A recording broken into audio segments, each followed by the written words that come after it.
Oh, g'day. G'day, Al. How you doing? Good, mate. Yourself? Bloody marvellous. Alastair from Power Farming Auckland here, chatting to John Beaumont from Land and Lifestyle Services about what he likes about his Deutz-Fahr and what he doesn't like about his Deutz-Fahr tractor. Where are we, John? We're based in Taupaki, so that's rural West Auckland, and at the moment we're just working on a block doing some post and rail fencing along the road edge there, 250 metres, and some wire and batten fencing and some demarcation for the council for a subdivision. So that's what we're doing here. Probably about a week's work and then on to the next one. Mate, what do you like about it? Well, out of all the tractors that I've had with post rammers on, I like this tractor that it's got a good footprint. It's got 480s on the front, it's got decent 540s on the rear, so you've got a good footprint in the swamps and in the softer area. It's a low centre of gravity tractor, so on the hill work it's absolutely awesome. Can load up the forks there with a packet of posts, and when I've got the Revolution 180 right out the back, we can go on some pretty steep country. The other thing I really like about it is it's obviously a wet clutch tractor, so we can just go forward and backwards on the shuttle. We don't have to muck around putting the clutch in. It's got four-wheel wet braking, so when you're on a hill, all fours are locked up. There's no mucking around. When we hit the lock diff, it's all fours. 100 horsepower, absolutely fine for what we do. It's got stacks of oil flow to the rammer. I have it operating at 1100 revs, no more, so it just idles around all day.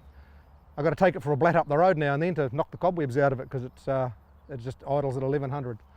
Good visibility when the loader's down, doesn't have a great big high bonnet. The bonnet rolls over, you can see the bottom of your forks, picking up your posts. All in all, for an all-round fencing tractor, I don't think you can beat them. And as you look around, they're gathering a lot of popularity. A lot of fences have got them. And what don't you like about it, John? What are the things that you'd improve if you could? It's a bit of a hill country goat, but unfortunately, like all tractors, it still gets stuck. But that's pretty minimal, pretty minimal. And we put it in some pretty exciting places at times. Look, the area that we're in here is still pretty rural. We've got a couple of 100 acres ourselves that we just run dry stock on. There's not too many big farms left around here, but still a few 600 acre blocks, still a few 1,000 acre blocks. But a lot of the areas getting cut up, and with the unitary plan, these blocks are getting cut up and subdivided, so there's a lot of fencing work. Not quite so much full-on farm fencing anymore, but more of these blocks getting cut up into smaller lifestyle blocks, so that's sort of where it's going.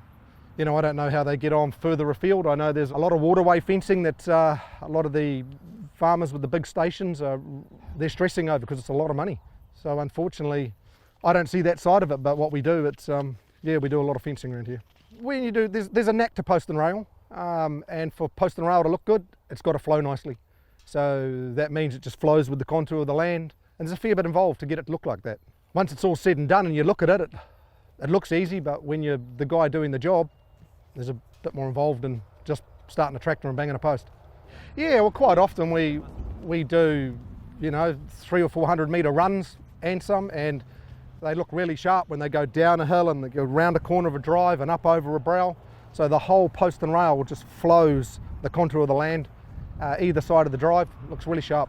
We still do a lot of electric, a lot of equine for a lot of horsey people out here. They buy a piece of land for their kids, and we do a lot of equine fencing, a lot of post and rail for those, and still we do sheep netting for people that have got sheep. We do deer netting, which is 2 metre high. So we do it all. Sets of stockyards and little cattle yards and sheep pens and you name it. Whatever the customer wants at the end of the day. Pretty much.